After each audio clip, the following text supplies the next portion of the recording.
Hey, this is Russ. Yeah, Happy New Year to everybody. Yeah, I said that on the last video, right? Well, today actually is New Year as I'm recording this, so I have to say it again. Happy New Year to everybody. So I was thinking recently, what are the things that I would like to have on an e-bike? If I had a choice of the things that have to come on an e-bike to make it a great e-bike, what are those things? Okay.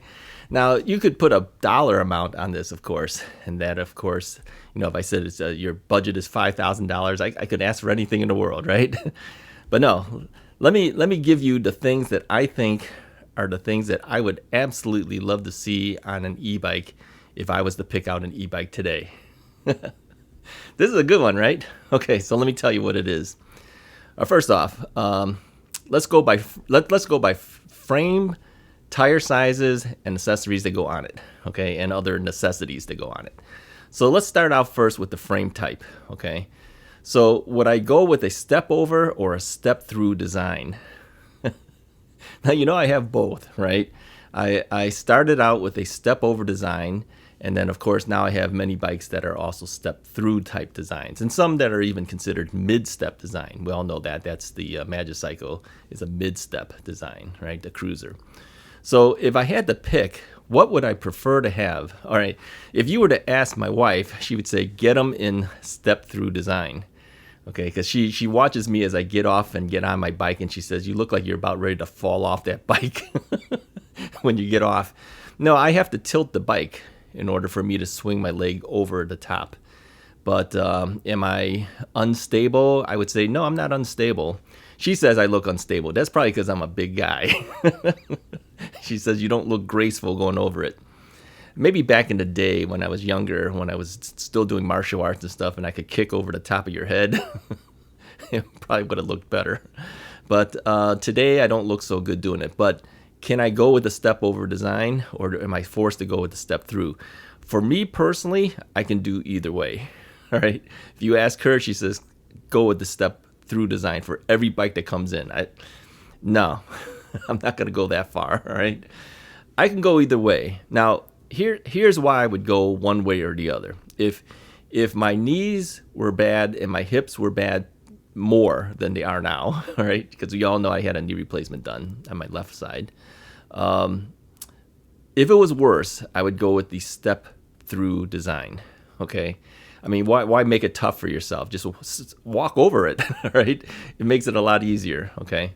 So why would I even consider a step over design? Well, you all know that I have modified a couple of bikes and added additional batteries to it, and those are triangle type batteries. So it gives me the ability to put a bigger battery into the bike.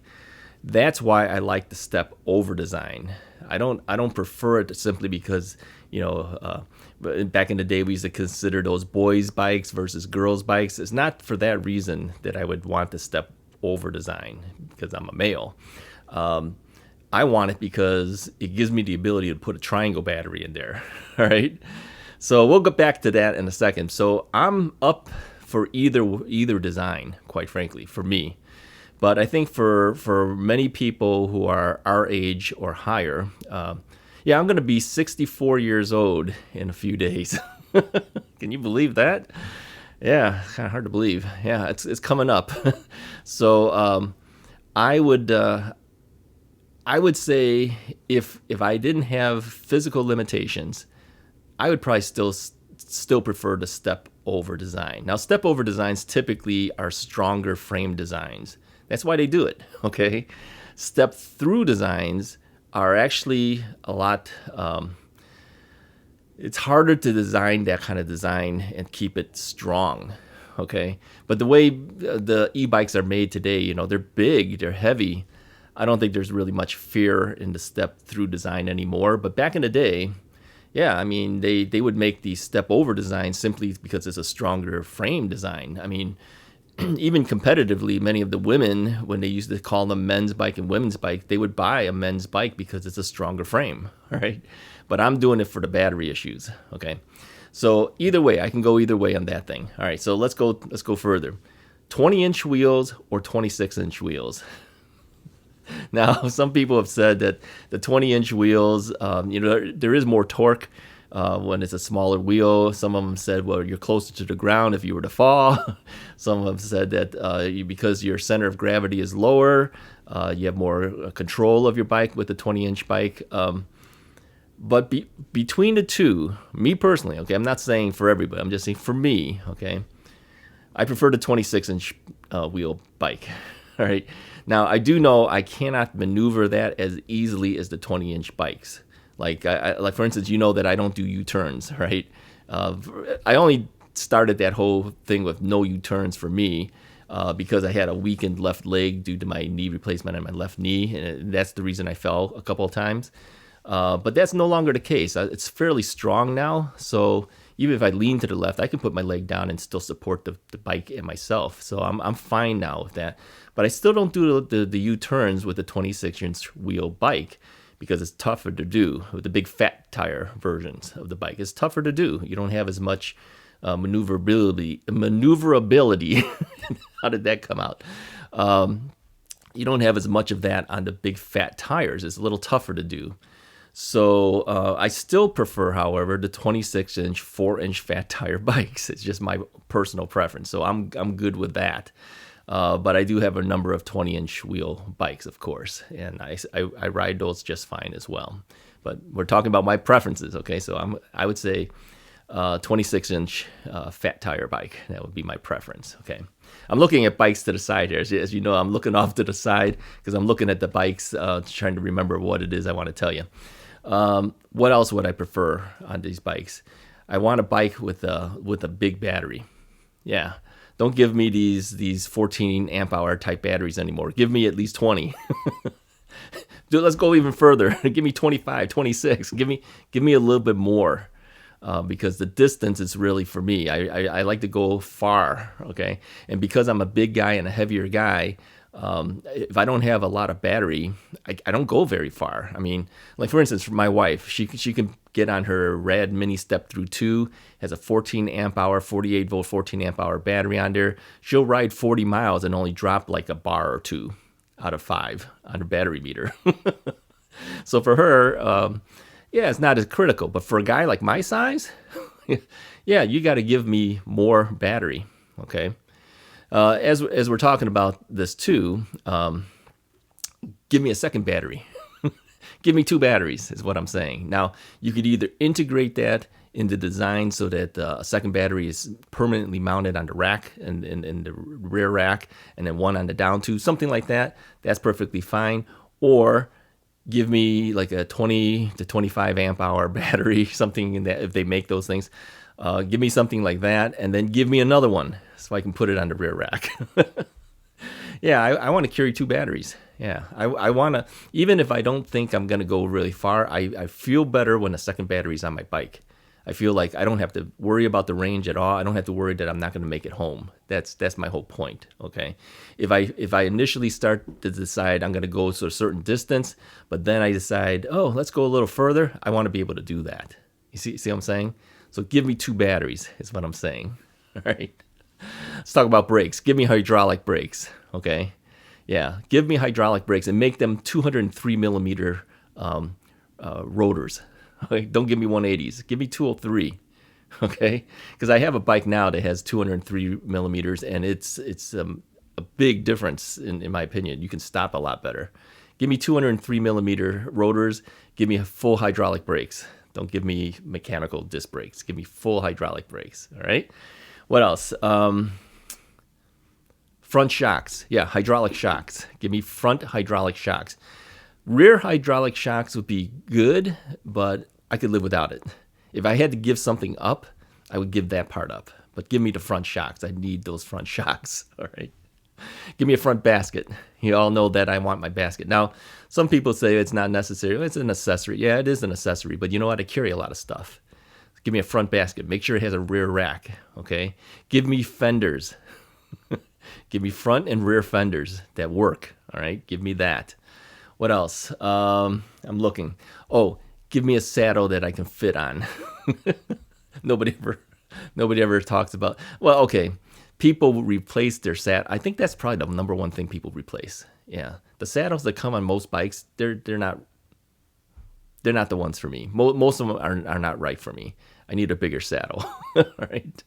And okay, I can understand why they give you a cheaper saddle, because they know people are going to change it, and everyone has different preferences on saddles. So why give them a saddle that's expensive that they're just going to swap out because maybe that expensive saddle they gave you doesn't fit you? You see what I'm saying? So I understand, but yeah, give me one that fits me. They'll never figure that out, but yeah, that's a hope. Okay. All right, what about derailleurs? Give me a higher end derailleur. Okay. Don't give me the bottom of the line Shimano's. Give me at least a mid-line Shimano derailleur, okay? And give me the Shimano trigger shifters. Yeah, I like those. Yeah. So rather than I can't recall what they call them now. The the basic Shimano shifter that everyone sees on every e-bike. No, give me the trigger shifters, okay? And make it from a Shimano, because I like their design and how they do that. Yeah. So that would be something I would like. What else? I'm looking. Give me at least 52T for my chain ring. I don't want ghost pedaling. All right? I don't want it. I want to be able to ride it without ghost pedaling. Give me enough range that if I need to go up a hill, that I can go into like first gear, second gear, and still do it. But then when I'm going fast, give me at least 52T. All right, and make sure that chain guard covers that 52T and that the chain is good for it. Okay, so yeah, no more ghost pedaling. Okay, make it 28 miles per hour. Yeah, give me a class 3 bike. Yeah, make it class 3. All right, give me a throttle, because I do need my throttle when I want to go with throttle. So it's got to be a throttle. And now this is where it is a little iffy here, because we know that some of my bikes can do 28 miles per hour throttled. Okay, now if you're going to do a pure class 3, you can't throttle it to get to 28. You have to pedal it. Okay, give me the option. If I want to go pure class 3 and leave it that way, give me the option. Give me the option to turn it into a class 2 as well. So in other words, give me a class 2 that turns into class 3 if I want it to. Okay, and I'm not talking, you claim it to be 28 and you only can get me 25. No, I'm not talking that. Get me to at least 28 miles per hour, okay? And let me be able to throttle it if I want to, or make it pure class 3 where I can't throttle it. So the user has the option to turn it on or turn it off, that throttle, when you're in class 3 mode. Does that make sense? And give them the option to turn it into a pure class 2 bike if they're riding strictly trails and want to stay legal and they got to stay at 20 miles per hour. Give them the option to do that. That's my hope, right? What else? I'm looking at the bikes. Give me a decent rear rack. One that really works, okay? So I can put things on there. Yeah. Not cheap rear racks that can't hold anything. Give me some good, solid rear rack. Yeah. I have to have that. As far as the adjustability, give me a frame that I can pick the size to fit me. You see what I'm saying? Not a one size fit all. Okay, now I know that that's tough to do, because on a manufacturing standpoint, if you have multiple frames to offer for one model, I mean, that's almost like clothing, where you have to give different pant sizes for every single model pants that you sell.